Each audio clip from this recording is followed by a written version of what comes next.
नमस्कार दोस्तों, स्वागत है आपका सीपी स्मार्ट क्लासेस पे। दोस्तों, जैसा कि आप सामने देख रहे होंगे स्क्रीन में, सिंचाई विभाग में जल्द 14,000 से अधिक पदों पर नियुक्तियां होने वाली हैं। ये विज्ञापन आने वाले हैं।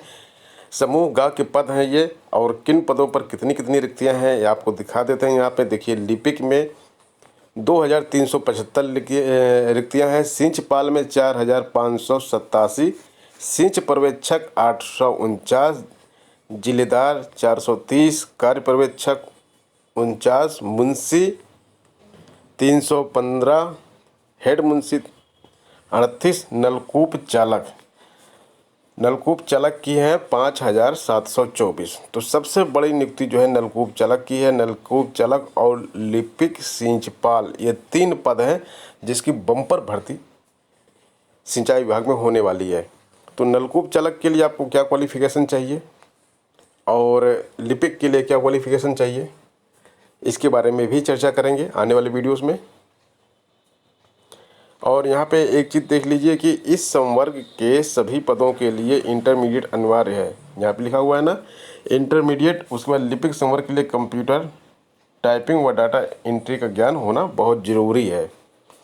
तो ये जो लिपिक वाली वैकेंसी है आपके लिए, डाटा एंट्री का ज्ञान होना चाहिए और कंप्यूटर की टाइपिंग आपके लिए होनी चाहिए, और इन बाकी सब के लिए इंटरमीडिएट होना चाहिए। और नलकूप चालक के लिए ITI का सर्टिफिकेट आपके पास होना चाहिए। तो ये सारी क्वालिफ़िकेशन लगभग यहाँ पे देखिए क्लियर हो रही हैं। और इसके लिए आगे यहाँ पे जो लिखा गया है वो भी देख लेते हैं। 50% से अधिक खाली पड़े हैं ऐसे पद, सरकार अब जल्द से जल्द इनको भरना चाहती है। इन पदों के लिए शैक्षिक योग्यता इंटरमीडिएट है। जल शक्ति मंत्री डॉक्टर महेंद्र सिंह की माने तो विभाग में रिक्त पदों को भरने की तैयारी शासन स्तर पर अंतिम चरण में है। जैसे विभागीय कार्रवाई पूरी होगी, खाली पदों के लिए विज्ञापन निकाल दिया जाएगा। तो एक बड़ी अच्छी बात है ये कि अब इन पदों के लिए विज्ञापन निकाला जाएगा। इसके साथ साथ ही 46 उप राजस्व अधिकारी के पद भी खाली पड़े हुए हैं। ये समूह खा के पद हैं। इसके लिए न्यूनतम शैक्षिक योग्यता स्नातक होती है। जो उप राजस्व अधिकारी का पद है उसके लिए स्नातक योग्यता होनी चाहिए और होती है, और बाकी के पदों के लिए इंटरमीडिएट होती है। 69,000 शिक्षक भर्ती का देखिए मामला जो अभी चल रहा है, इसमें 67,867 की सूची में से अब 31,661 लोगों को जब निकाला जाएगा तो सीटें घटने से अधिकांश छात्रों का जिला आवंटन भी चेंज हो जाएगा। क्योंकि जिला आवंटन ये किस बेस पे चेंज करेंगे उसके बारे में कोई अभी कुछ भी कायदे की न्यूज़ इसमें नहीं आई है। अभी तक जो बोला गया था कि जिस जिले की, हर जिले की, जो भी जिला जिसको अलॉट हुआ है उसमें से 45.88% लोगों को हर कैटेगरी से ले लिया जाएगा और उसके बेस पर उनको नौकरी दी जाएगी। लेकिन अभी देखिए यहाँ पे क्या लिखा हुआ है कि परिषदीय स्कूलों के लिए 31,661 शिक्षकों की नियुक्ति में अधिकांश अभ्यर्थियों का जिला आवंटन बदल जाएगा। भर्ती की सीटें घटने से ज़्यादातर शिक्षा मित्रों को तो मनचाहा जिला मिल जाएगा, लेकिन बाकी को दूसरे जिलों की राह पकड़नी पड़ सकती है। कुछ जिलों में शिक्षा मित्र अधिक और पद कम होने की दशा में उन्हें भी कार्यक्षेत्र बदलना होगा। इतना ही नहीं, 67,867 की सूची से आवंटन होने पर अधिक गुणांक वाले अभ्यर्थी छूट सकते हैं। नई सूची अगले सप्ताह जारी होने की उम्मीद है। तो अगले सप्ताह ये सूची आ जाएगी। कल शिक्षक भर्ती के अभ्यर्थियों ने बेसिक शिक्षा भवन पर घेराव किया था। ये कल की फ़ोटो है और कल का मैंने आपको वीडियो भी दिखाया था। इको गार्डन में बस में भर के सबको इको गार्डन ले जाया गया था और वहाँ पे बाद में देखिए निषादगंज ये सब घेराव कर लिए थे, जाके वहाँ हटाने लगे तो धक्का मुक्की शुरू हो गई। इसके बाद पुलिस ने सभी को अपने वाहन में लाद कर इको गार्डन छोड़ दिया। वहाँ पर अभ्यर्थियों ने काफ़ी देर तक प्रदर्शन किया। बाद में बेसिक शिक्षा निदेशक सर्वेंद्र विक्रम बहादुर सिंह ने इको गार्डन पहुंचकर उनकी मांग शासन के समक्ष रखने का आश्वासन दिया। प्रदर्शन कर रहे हार्दिक श्रीवास्तव, आयुष सिंह, महेंद्र विश्वकर्मा, विजय यादव ने बताया कि भर्ती प्रक्रिया में आरक्षण के नियमों का उल्लंघन किया जा रहा है। MRC के जो रूल ठीक से लागू नहीं किया गया है उसके विरोध में ये छात्र कल घेराव किए थे।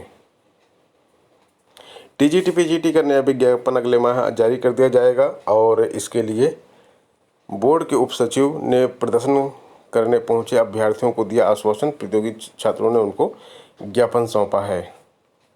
देखिए 31,361 की ही चर्चा इस समय चल रही है। 69,000 शिक्षक भर्ती का एक सब भर्ती है ये, और इसके विज्ञापन जो इसका जो शिक्षक भर्ती की जो लिस्ट आएगी वो अगले सप्ताह तक जारी हो जाएगी, और पूरा प्रोग्राम जो है भर्ती का वो भी अगले सप्ताह तक जारी हो जाएगा। 10 अक्टूबर के बाद ही जो है इसकी ज्वाइनिंग हो पाएगी। मुख्यमंत्री ने तो बोल दिया था 1 हफ्ते में कर लो, लेकिन इतने जल्दी सब संभव नहीं होता है।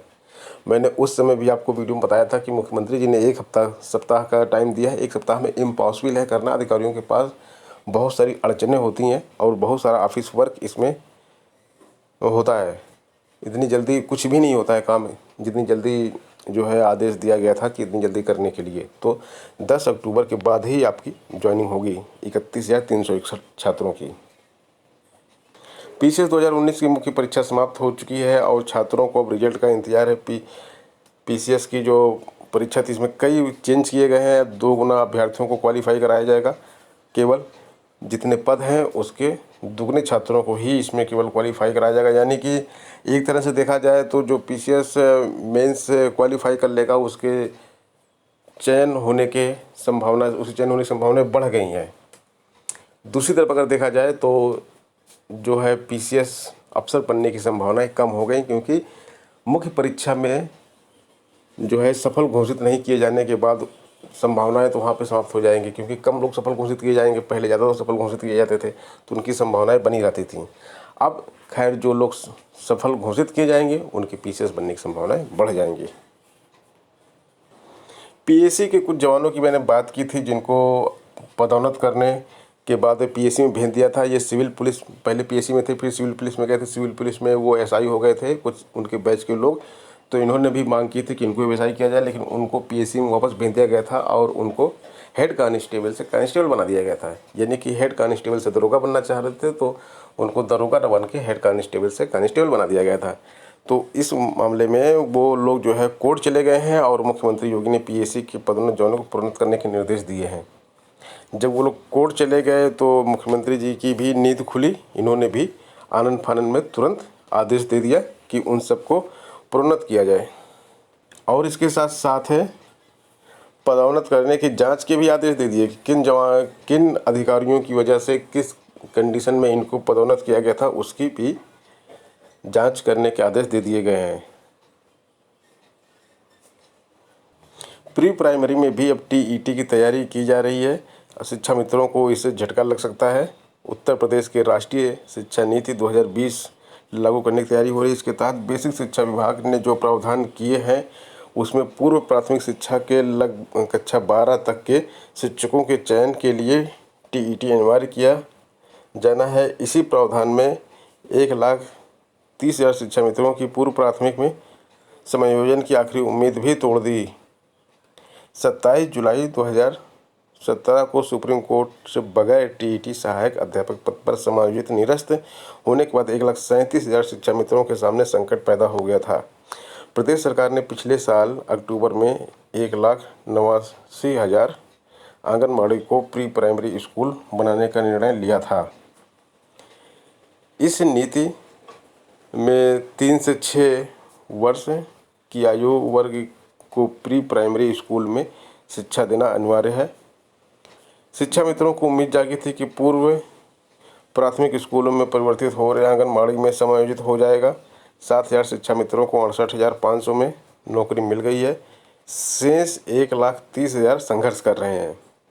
टीटी नहीं करने के कारण समायोजन निरस्त हुआ था।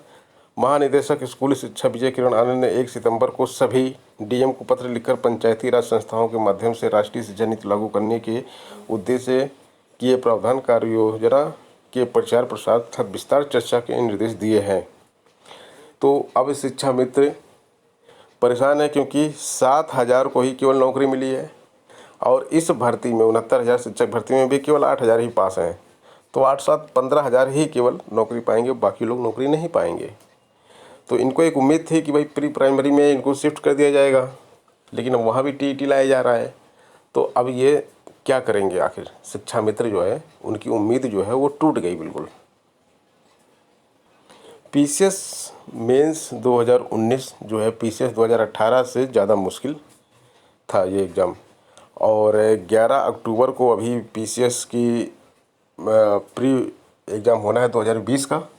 तो छात्र चाहते हैं कि यह रिज़ल्ट उससे पहले आ जाए, लेकिन ऐसा संभव लग नहीं रहा है कि रिज़ल्ट उससे पहले आ जाएगा, क्योंकि कोविड-19 के चक्कर में समय बहुत कम है और इतने कम समय में रिज़ल्ट जारी करना मुश्किल होगा। हालांकि होना यही चाहिए कि प्री एग्ज़ाम होने से पहले ही रिज़ल्ट घोषित हो जाना चाहिए, जिससे कि जो छात्र यहाँ पे सफल हो रहे हैं वो उस परीक्षा में ना बैठें और नए छात्रों को मौका मिले और इन छात्रों को दोबारा परिश्रम ना करना पड़े। खैर, ये टफ कैसे था, इसमें तो एक चीज़ अभी ये भी देखी जा सकती है। पहले देखिए साक्षात्कार 2% कर दिया गया है इसमें, तो 483 पद हैं। तो 483 2% की गणना के अनुसार 950 अभ्यर्थियों को साक्षात्कार मिलेगा देने के लिए। पीसीएस मेंस 2020 की परीक्षा भी 20 जनवरी को होगी। तो ये पीसीएस की परीक्षाएं बहुत जल्दी जल्दी हो रही हैं। देखिए सितंबर में एक परीक्षा हुई, दूसरी परीक्षा अब जनवरी में होगी। तो जो छात्र असफल भी हो रहे हैं उनके लिए नई उम्मीद तुरंत बढ़ जा रही है। एक नई उम्मीद मिल जा रही है उनको कि आगे सफलता भी मिल सकती है। तो दोस्तों, आज के वीडियो में इतना ही। मिलते हैं नेक्स्ट वीडियो में। धन्यवाद।